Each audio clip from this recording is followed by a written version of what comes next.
trending at viral ngayon.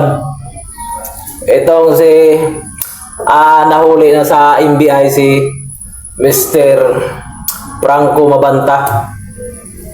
So pinag-uusapan ngayon, nagiging trending at viral sa social media dahil nga idinidipinsa ni Jose Claire Castro na spokesperson sa Malacanang na galing sa mental hospital na ang sabi wala daw kaugnayan o kilala ang presidenteng si BBM o sa lahat ng mga pamilya niya si BBM na may kaugnayan o kilala si Mr.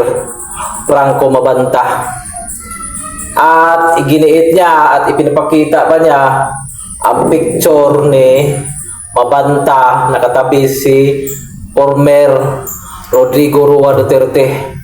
At nandoon din siya sa likod sa picture nila ni yung babaeng isa at kasama si Vice Presidente Sara Duterte.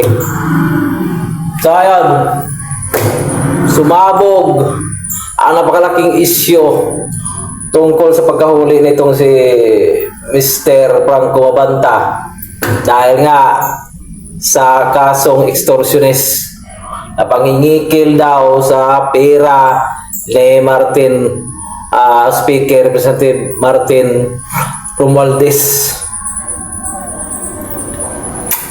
At ang masasabi ko para sa lahat ng mga nagagalit at mga kritiko, lalong-lalo sa mga DDS, tayong mga suportado, tayo nagmamahal kay VP Sara Duterte sa mga Duterte. Ang ipinaalala natin, pinapaalala ni Vice Presidente at nagbibigay siya ng payo.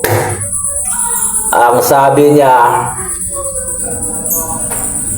huwag na nating pag-aksayahan ng oras, huwag nyo nang pansinin, huwag nyo nang idibdib lahat, huwag nyo nang pakinggan kung anong lahat ng mga sinasabi ni Claire Castro ay pawang puro kasinungalingan lang at walang matinong sinasabi. So gano'n ang pinapaabot ni VP Sara sa atin.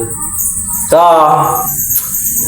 dapat natin tandaan at ito din ang dagdag kong payo sa inyo, sasabihin ko sa inyo. Ang abogado, alam nyo ba, ganun nga, ang abogado meron yang tinatawag na triple advantage. Triple advantage na mindset, inisyatibo ika nga. Merong pandipinsa, merong panglusot, at merong pangbara. Kaya huwag nating asahan na magpapatalo si Claire Castro sa mga klase lang na tao, nga tayo mga ordinaryong tao na wala naman tayong katungkulan o mga hindi tayo abogado, hindi tayo abogada. So, kung lulupasay ka dyan, magagalit ka, ikaw kawawa. Baka matigo ka dyan sa high blood ka, atake ka sa puso, sa sobrang galit. Kaya ito lang masasabi ko. Trabaho talaga ng mga ganitong mga XOR ay ganitong mga speaker na idipinsa ang kanilang amo. Kahit nakapalit ang sarili nilang buhay. So ganun sila kaloyal. So nakikita natin mali nga kasi nakikita na silip natin na walang magandang serbisyo ang administrasyon ngayon. Halos lahat nagkawawa na sila, puro na sila mga bangag. So ganyan. Puro mga kayabangan, pasikat, paipal, mga sip-sip. Yan, mga ganyan. Nandyan na lahat sa administrasyon ni BBM.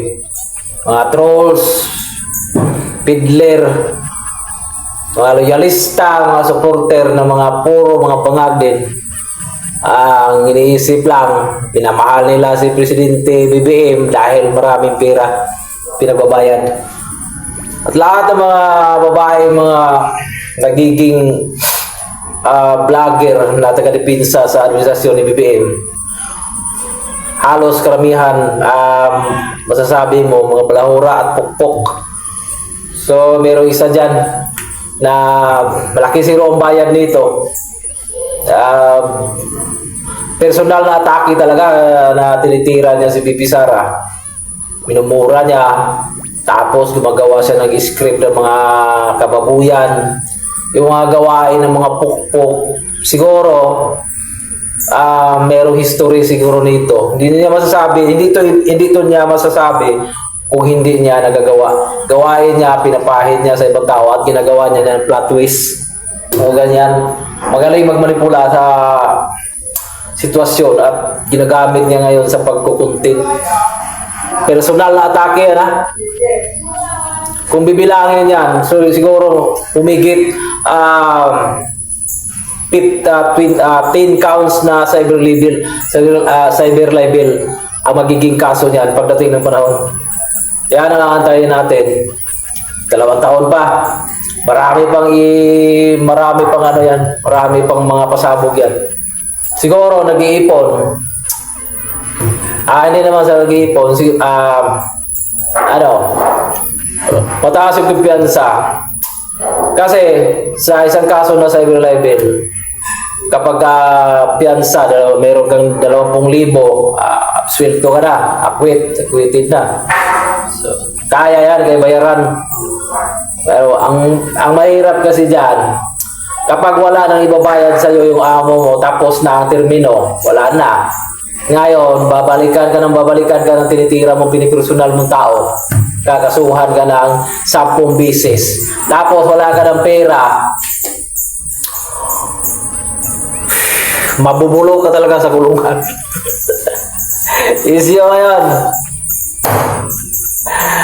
Shout out ko sa'yo, Claire Castro. Ako po'y nananawagan. Believe na believe talaga ako sa'yo. Wala nang hihigit pa sa pagkalukarit mo. Ikaw nang bagitang wakwak sa tibuok Pilipinas. Pasok mga kabagan.